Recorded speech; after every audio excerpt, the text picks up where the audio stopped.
What's going on, everyone? Welcome back. Today, we've got another live fantasy football mock draft for you back on Yahoo with a 10-team half PPR mock where we will be selecting 10th overall. The last overall pick should be really interesting. And while we wait for this thing to kick off, a quick reminder, if you enjoy, hit that like button, subscribe, give us a follow on Twitter at AllDayPigskin to continue interacting with us there. Let us hear in the comment section your thoughts along with any other questions you guys might have. We will do our best to answer them all. But with that being said, let's get into it. Before getting into our breakdown, I want to highlight the sponsor of today's video, OddsJam. OddsJam continues to be the place that I use for all of my sports betting research, from the NFL, NBA, MLB, to daily fantasy and everything in between. But don't just take my word for it. Let me show you firsthand all the amazing tools OddsJam has to offer. Starting with their positive EV tool, which identifies situations where a single sportsbook has mispriced their line compared to the rest of the market. They're basically willing to pay a lot more so that you bet with them compared to the other sportsbook. At the end of the day, you're getting the best odds, essentially a mathematical edge and guaranteed money in the long run. But also available is OddsJam's arbitrage tool, which shows situations where the market is so mispriced that you can bet on both sides and guarantee a risk-free return. OddsJam's calculators show you exactly how much you have to bet on the over and under and what the respective guaranteed risk-free return would be. There's also OddsJam's Sportsbook tool, which consolidates all available market info, over 200 sportsbooks, and provides updates in real time and allows you to see line movement. But my personal favorite is their Fantasy Optimizer tool, which is great for those using PrizePicks, Underdogs, or other daily fantasy sites, as you get to see discrepancies between all of these sportsbooks. Imagine, PrizePicks has a Patrick Mahomes line at 200.5 passing yards, and all other books like FanDuel and Underdog have this line at 230 passing yards. Well, getting the over 200.5 on PrizePicks would be an absolute steal. Guess what? OddsJam does that for you. And the good news is, if you sign up today and use our code PIGSKIN, check the link and promo code in the description of this video, you will get 25% off your first month. OddsJam also has a 7-day free trial, so you get to try before you buy. So don't waste any more time and sign up for OddsJam using our code PIGSKIN today.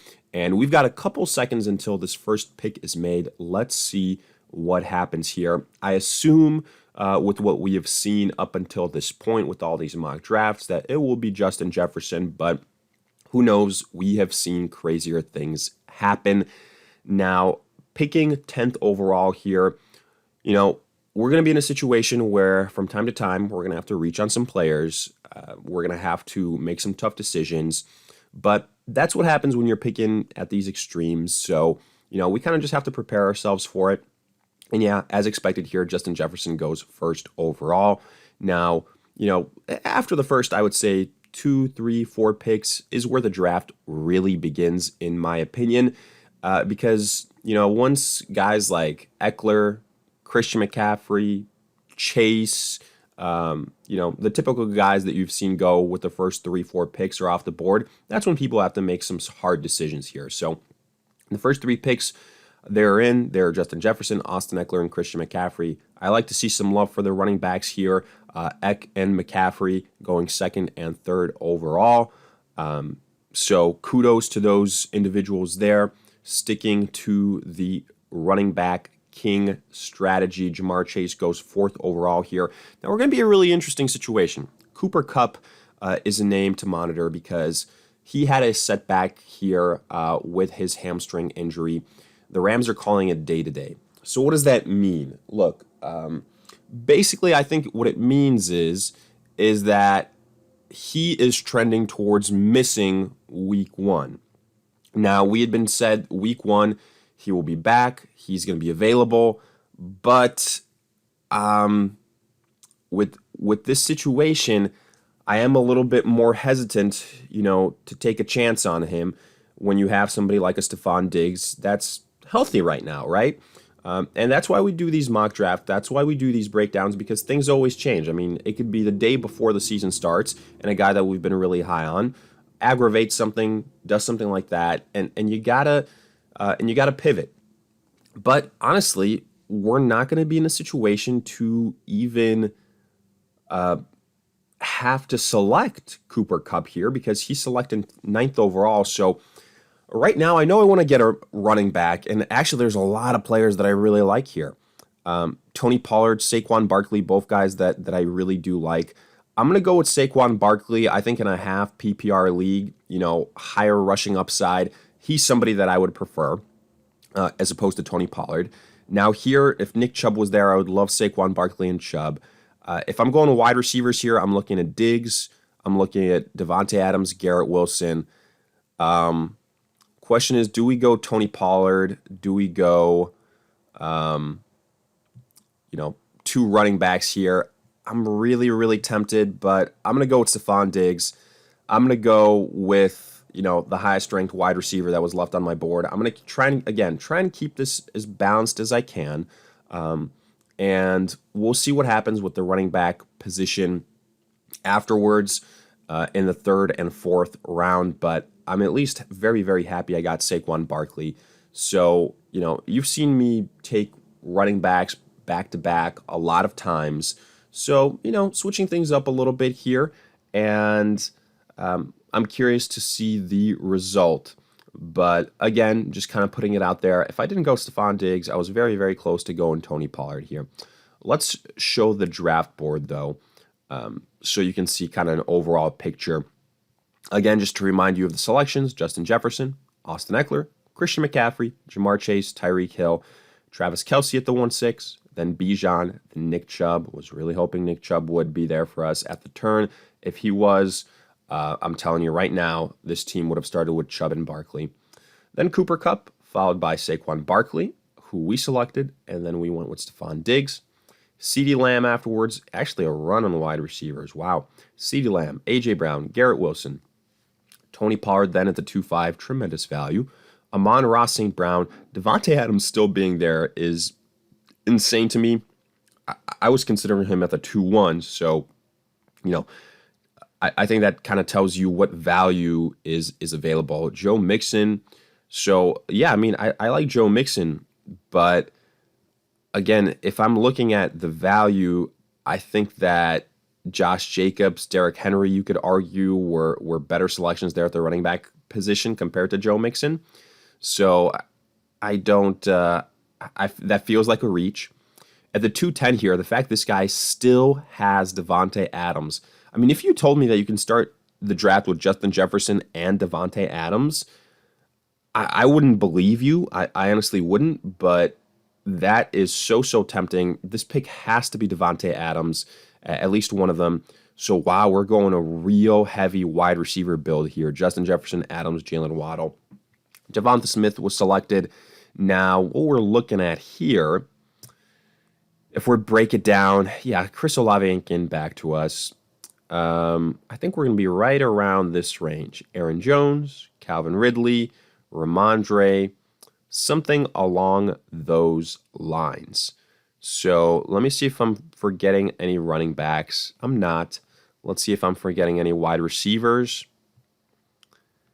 Yeah, Ridley, Coop, Keenan Allen, those are all at the top of my list currently. If I had to, make a selection right now, there goes Chris Olave, to be expected. Tight end, we are looking at, Mark Andrews, TJ Hawkinson, the top 2 guys at this point in time. So I think that we can continue to wait on tight end and we'll be okay. But let's look at the overall players. Let's look at the draft results. We're almost there. Ooh, a couple of guys that I liked went off the board, Olave and Calvin Ridley. Again, the Olave pick was expected. Jalen Hurts afterwards. So 2 of the top 3 quarterbacks go here in the 3rd round. At least it's in the 3rd round. Travis Etienne, Calvin Ridley, Najee Harris, T. Higgins. So here I'm looking at this board and Cooper, Keenan Allen, they're tempting. They are. If we went, wide receivers, I'm thinking what I do here is, again, I keep it balanced. I'm going to go with Cooper with one of these picks. I'm going to go with Cooper. And then, see, the problem is it's half PPR. Ramondre Stevenson, not quite as valuable. That is the other thing you got to consider. I think I might go with the wide receiver, or we could really spice things up. We could go Josh Allen to get the stack with Stephon Diggs. Again, I don't typically do this, but you know what? Let's get weird here. Josh Allen, Stephon Diggs stack. We're going that way. We took Josh Allen with the first pick in the 4th round. Patrick Mahomes, again, this is my example. Patrick Mahomes went with the 3rd pick in the 3rd round. We got Josh Allen pretty much a round later. I'm somebody that believes that you can get a tremendous quarterback in the 5th, 6th, 7th round, especially in 10-team leagues. But here, I kind of got a little bit tempted with getting Josh Allen, getting Stephon Diggs together. And I'm curious how this thing turns out. You know, that's why we do the mock drafts, to see what kind of regrets we have afterwards, if any. And, you know, maybe if it was full PPR situation, then Ramondre Stevenson, Aaron Jones would have been the selections there. Also, notice a name that is still on the board, folks. And I kind of forgot about him. Jonathan Taylor. Jonathan Taylor, who a month and a half ago, was a first-round selection, is now going to drop outside of the 4th round. And that is obviously because he's on the PUP list, so he's going to start the season missing the first 4 games of the year. But I continue to believe that he is going to play for the Indianapolis Colts this year. And I say that because he needs to play to have a year of eligibility, kind of count towards the season and avoid this whole situation again next year. So with that being the case, at some point, Jonathan Taylor is going to be selected.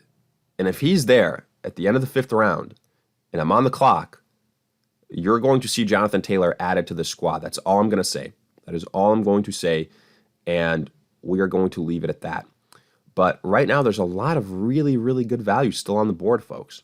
So in this 4th round, Mark Andrews, DK Metcalf, Ramondre Stevenson, Justin Fields, a little bit of running quarterbacks, Aaron Jones, Jahmyr Gibbs, Dameon Pierce, Lamar, J.K. Dobbins, Breece Hall, Debo, Drake London, Tyler Lockett, Miles Sanders, DJ Moore. 3 more selections until we're on the board again. And there's a lot of players that I really like here. A lot of players that I really like. Keenan Allen, goddamn, was one of them. I have no idea how he lasted until the 5-7. And I would have drafted him so quickly, so quickly. But we're not going to have a chance to do that. So we're going to look elsewhere. TJ Hawkinson is still there. I'm starting to get tempted by Hawk. I'm starting to get tempted by something I don't do at all here, right? Really interesting. Okay. AutoPick might have different plans for us. Actually, no. Holy cow. Okay. So what do we do? If we go wide receiver, we've already got Cooper and Stephon Diggs. I mean, Marquise Brown I really like, but I think we can wait. Running back, I told you if Jonathan Taylor is there, I'm taking him. I ain't lying, folks. I'm taking Jonathan Taylor here at the, end of the 5th round, right? End of the 5th round? Yeah. To me, that's a risk worth taking. And I know here I should take another running back, but I'm really tempted by TJ Hawkinson. So I'm getting the positional advantages here. I'm getting Josh Allen. I'm getting TJ Hawkinson. And I got to be honest, I don't hate this team right now. I don't hate this team. We're going to have to do some work at the running back position, though. I'm not going to lie to you. We're going to have to do some very heavy lifting at running back in the 7th and 8th round. So I'm trying to kind of dissect to see how this thing became possible of Jonathan Taylor, of TJ Hawkins, some of these guys falling to us. Honestly, a lot of big names kind of fell here, right? Like Keenan Allen to the 5-7. There were a couple quarterbacks selected in the 4th round. Justin Fields, Lamar Jackson. There was a little bit of a run on the running back position with Aaron Jones, Jahmyr Gibbs, Dameon Pierce, Dobbins, Breece Hall. I think some wide receivers here that I'm not as high on. Debo, Drake, Tyler Lockett going ahead of DJ Moore and Keenan Allen, I think is criminal. And then Kenneth Walker and Alexander Madison going, before Jonathan Taylor. Okay. A little bit of run on tight ends here. We started, it seems like, after we went Hawk, Herbert, George Kittle, and Darren Waller. Christian Watson, Deontay Johnson, Joe Burrow, Evan Ingram, I believe, before Kyle Pitts. And I am correct in saying that. So here, again, the perfect example. Josh Allen, 4-1, goes with the first pick in the 4th round, who we selected. Trevor Lawrence goes with the first pick in the 7th round, 3 rounds later. When you can get that type of discount, I realize how great Josh Allen is, but to me, I think value-wise, you take Trevor Lawrence 10 times out of 10. If you can guarantee things are going to play out that way. So here, we're looking at the board. We're looking at what's going to happen. I've got a sneaking suspicion that the guy that I want is not going to be there because of auto pick. I almost don't want to say the name. So that that somehow increases his chances of being there, but that's not how it works. Of course, the name we were talking about is James Conner at the running back position. Looking at other running backs, the names that we'd be considering, Alvin Kamara, right? Like, Alvin Kamara would be the guy. Holy cow. James Conner is still there. I'm going with James Conner here. We need to go with James Conner here because Jonathan Taylor isn't going to play the first 4 games. So, in reality, we still kind of need a flex position. Terry McLaurin, Michael Pittman, Marquise Brown I really like, but I'm also really tempted by Alvin Kamara. I really am. I really, really am. I'm going to go there. Wow. So we've got 2 running backs that are going to play at least the first 3 games of the season, but boy, they're big-time running backs, aren't they, huh? Jonathan Taylor and Alvin Kamara. And I feel like in a 10-team league, it's deep enough where I can then load up on some wide receivers here later on and survive at least those first 3 games of the year. And if Jonathan Taylor comes back and does play like I predict he will, our running backs are absolutely bonkers, considering that we waited for a while to add our next 3 running backs. So Jonathan Taylor, James Conner, Alvin Kamara. Like, this is the type of build that you're like, oh, a couple of months ago, you drafted these guys really early on, you would say.